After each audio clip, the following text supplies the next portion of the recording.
Welcome to Hood Champion Boxing and Sports.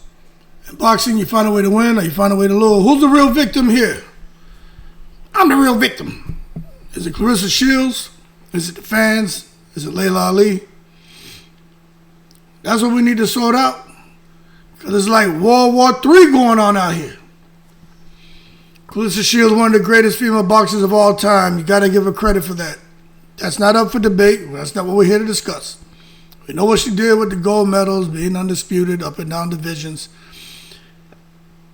And she is a pioneer for women's boxing. Laila Ali is too. But this is the twist. And this is why, we got to keep putting out videos. You got to put out about 1,000 more. She keeps finding herself in beefs, but she ain't no victim, man, from Jake Paul and everybody else in between. Even with her own fans, this girl be squabbling with the fans. So no one questions whether she's great. I did a video yesterday talking about the position she takes, you know what I'm saying, with this victim stance she likes to be in. But the question is, why does she always play victim when she's usually the one starting the fights? Now, the root of the beef, Shields and Ali, because I'm surprised to see how many people out here are suggesting that it's the fans who mess with Claressa Shields that made her the way she is. It's Laila Ali messing with Claressa Shields that made her the way she is. It's boxing promoters. It's the secret society. It's different brands. Everyone is just unfair to Claressa Shields. I don't know about all that, okay? So let's rewind it a little bit. Now, we already know the Laila Ali drama, and it kind of started with Shields calling herself the Gwoat. Naturally, people comparing her to Laila Ali, and, I still don't quite understand that, but I think just when you're undefeated and you're carrying the weight, like Laila Ali was doing, the last name, I get it, but what happened is, Laila Ali was not looking for anyone to acknowledge her legacy. She wasn't looking for anyone to tell her, "Atta girl, good job." She wasn't looking for that. But Claressa Shields did come out and say, "Hey, my dad said Laila Ali is that girl. She can fight. She's this."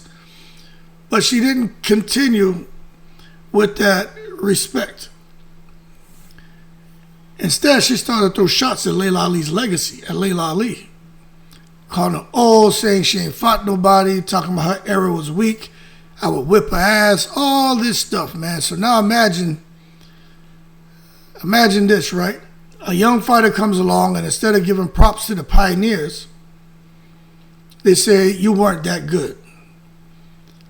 That's crazy, man. So that's not confidence anymore. That's disrespect dressed up as marketing. And we all know what's really going on. So the confidence turns to arrogance, man. And Shields' story, look, I ain't here to talk about all that. It's inspirational. I know what she said. I haven't seen the movie, but kind of tug at your heart a little bit, man, to hear some of the stuff she says she went through. I didn't watch the movie, but I do want to watch it. Being raised in Flint, poverty, somehow, man, with everything in between. I'll let y'all go listen to her interviews about it. I don't like talking about shit like that. The bottom line, she became an Olympic icon, okay? But somewhere along the way, that chip on her shoulder became a boulder. Because even I was like out here, I was like, yo, man, this girl out here whipping ass in the Olympics. But I've seen the transition. They say money causes people to show you who and what they really are. So she stopped seeing herself as a fighter, proving her greatness, started seeing herself as the only one who even mattered. She doesn't just believe she's the best, she believes everyone else owes her recognition and should bow down to her and should kiss her ass. That ain't how this works. That's not how this works.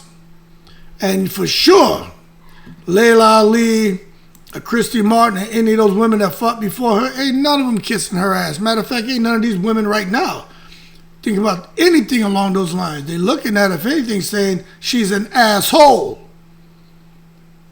So forget this idea that we're going to kiss her butt. She's a cockahole. Nobody owes her any recognition. And she's not a victim for that. If anything, she's made herself a victim. Nobody else has. If she wants to unvictimize herself, she needs to change her ways. That's why she attacks anyone who doesn't instantly praise her, even legends like Laila Ali, because she's got this shit in her mind that she's better than everyone else. She's uppity now. It don't work that way. Out here trying to flip the script on Laila Ali, nah, you can't get away with that. Laila Ali gave her opinion. She said Shields still had work to do before claiming Gwoat status.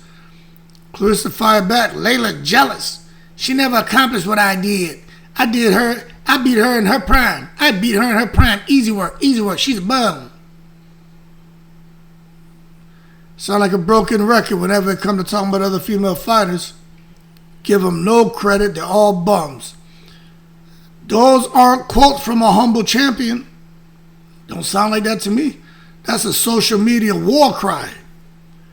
Laila Ali didn't even need to respond much. The fans saw it as disrespect toward the woman who helped make women's boxing mainstream long before Shields even turned pro. So instead of gaining sympathy, Shields made Laila the sympathetic one. The legend being dragged for no reason. I think we got to understand Shields' mindset, the psychology. Claressa's problem is not skill. It's insecurity hidden as dominance. When you've been told all your life you're fighting a system that doesn't value you, sometimes you overcorrect. It's just like when I was in the military and I get 3 or 4 dumbasses that be trying to talk to me. Hey, you know how it is, Sarge. Man, I made it to 21. I won in life. I was supposed to be dead by 18. It's like, who the fuck told you that? Stupid. Well, you know how it is. I don't know nothing. I don't know. I have no fucking clue what you're talking about. Yeah, us just as men. I said, I don't know nothing, motherfucker. Matter of fact, your mother's a lawyer. Your dad owns his own business. What were the chances you were going to be dead at 18 or 21, bozo? And you joined the military at 17. They signed a waiver for you to get in here. So don't come out here talking to me about because you heard some shit in a rap song or because somebody grew up in a different environment than you, that you want to come out here and buy into the bullshit. Something you have no clue about. And with Claressa Shields, I just think, it's kind of along those lines, She's kind of been bought into the idea that she's fighting a system that doesn't value her, that the system can take you down. So she overcorrected for some shit that ain't even happening to her. So instead of being great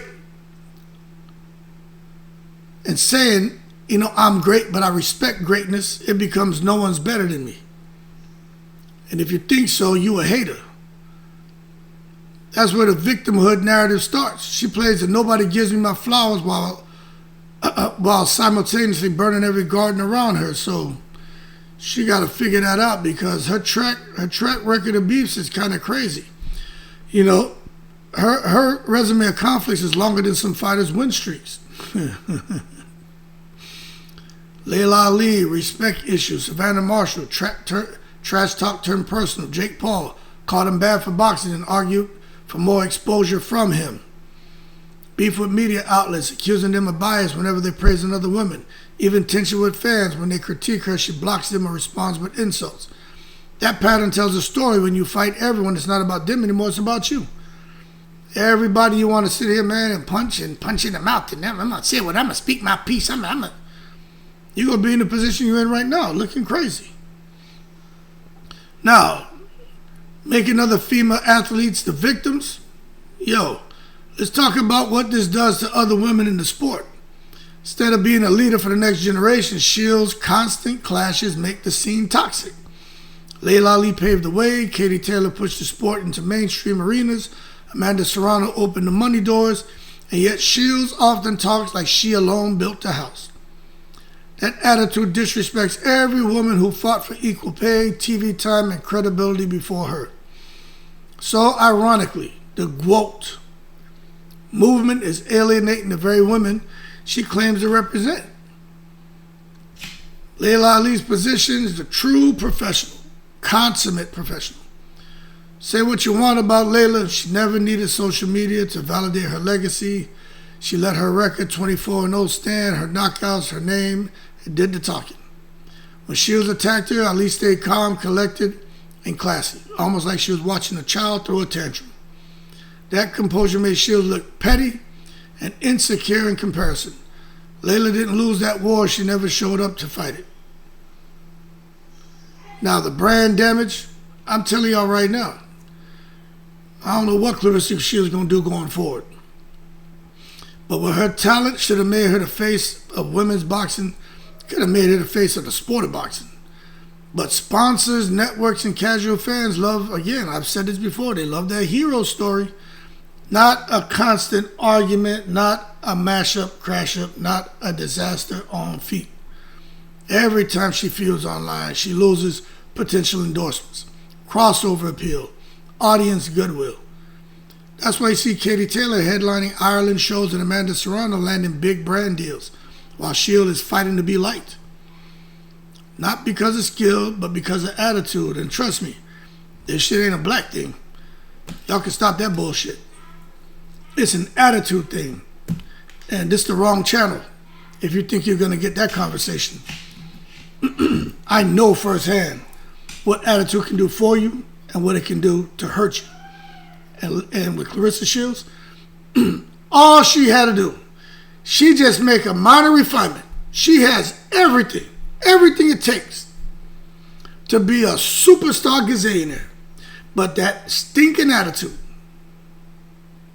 hood mentality, victim mentality, she don't want to develop herself. And don't let me see her walking with no goddamn Bible. You can't be carrying no Bible or no Quran or whatever it is you're doing and cussing and carrying on. That is just bad medicine. You can do what you want, but people will really look at you crazy then. Just like with Devin Haney and his dad, they out here talking about, Allahu Akbar, Bismillah Rahim, and all this shit, man. And then MF, N-word, B-word, this is all in the same conversation. So people are looking at him like, we can't take you serious.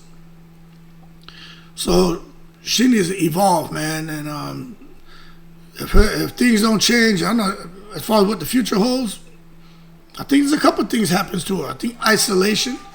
Promoters will see her as too difficult, limiting her big fight options. But she's going to try to do it on her own, and you still need help. Fan fatigue, right now, that's already happening. Even loyal fans get tired of constant conflict, but a lot of her fans right now are tired of her ass. They're tired of the bullcrap. You got guys like me, one of the most neutral guys out there. I don't care about nothing except seeing a fight.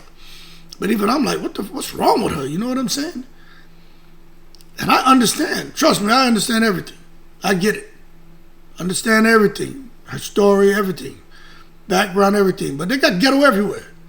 They got poverty everywhere. There's a lot of us out here, who don't talk about. We could definitely be out here talking shit about struggles. A lot of us know about powdered milk. A lot of us know about government cheese. You know what I'm saying? A lot of us know what it's like to go out there with your brothers and your mother and stand in that long fucking line, getting them black and white boxes of generic shit. But we just don't talk about it. We don't want nobody feeling sorry for us. We made it. The times when it was tough, you don't forget. You don't need to talk about that shit. You got to change your mentality too. So she got a lot of work to do, you know what I'm saying? A whole lot. Because I think that most of us who've been through tough times, we got little things about us where the quills can come out, but we keep that shit dormant because that's not what we want to show. I don't ever want to show that side of me. I'm 50 years old. I got 4 sons. Never. There's been times where I've had when I was young, I wasn't that good, but probably around age 28, 29, I got control of that. And there's been times where it was cats, they had no idea what was coming their way. Had no idea. And I just, decided not to do X, Y, and Z. But they had no idea what was coming their way. They had no idea where I was at. They had no idea nothing. All because of something they said. See, not everybody's going to respond and pop off immediately. Some people are like, all right, catch your ass slipping, but you can't be that way. So once I shook and broke away from that bullshit mentality, my life took off. I've been very successful. And I ain't trying to go back, and I ain't trying to talk about it. So when I hear her, I understand, but I'm annoyed with her too. It's like, you're a fucking multimillionaire. What are you doing? But money don't make you happy. You got to find peace somewhere, you know what I'm saying? And that's what fans are saying. Remember, I'm a fan too. But it's like, tired of the constant bullshit. You're 30 years old now.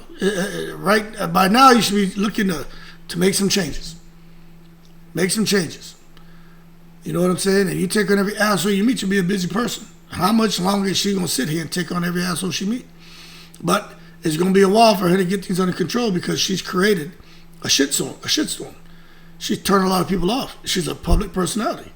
So whenever she goes out, there are people who are going to gravitate towards her. But now she can have more people probably with things to say that she ain't going to like. She created that. But she can undo it. If Mike Tyson can reverse, like Beanie Man said, reverse the thing, we got to reverse the thing. She got to reverse the ting. You know what I'm saying? Legacy question marks. Her in-ring greatness could be overshadowed by her out-of-ring drama. That's true. So we ain't talking about what she did in her last fight. Everything is about her and Laila Ali, all the negative. Overshadowing what she's done. So she has the chance to be, I really think she has a chance to be boxing's equivalent of any woman that's great in another sport. But if she keeps this up, she'll end up being boxing's, again, like I said in another video, boxing's Kanye West. Gifted, perpetually controversial. And that ain't what you want. Nobody want to be compared to no Kanye West. But even he has his own struggles. Losing his mother made him crazy. That's some sad shit to watch that man just totally implode and explode right in front of us. Sad, sad story, but I ain't here to get on that Kanye West shit. But Kanye West, it's a sad, sad story, man, to watch that man. I feel like if there's anyone I feel bad for, I feel bad for Kanye West. I feel bad for Kanye West.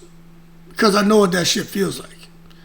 You know what I'm saying? And he wasn't prepared.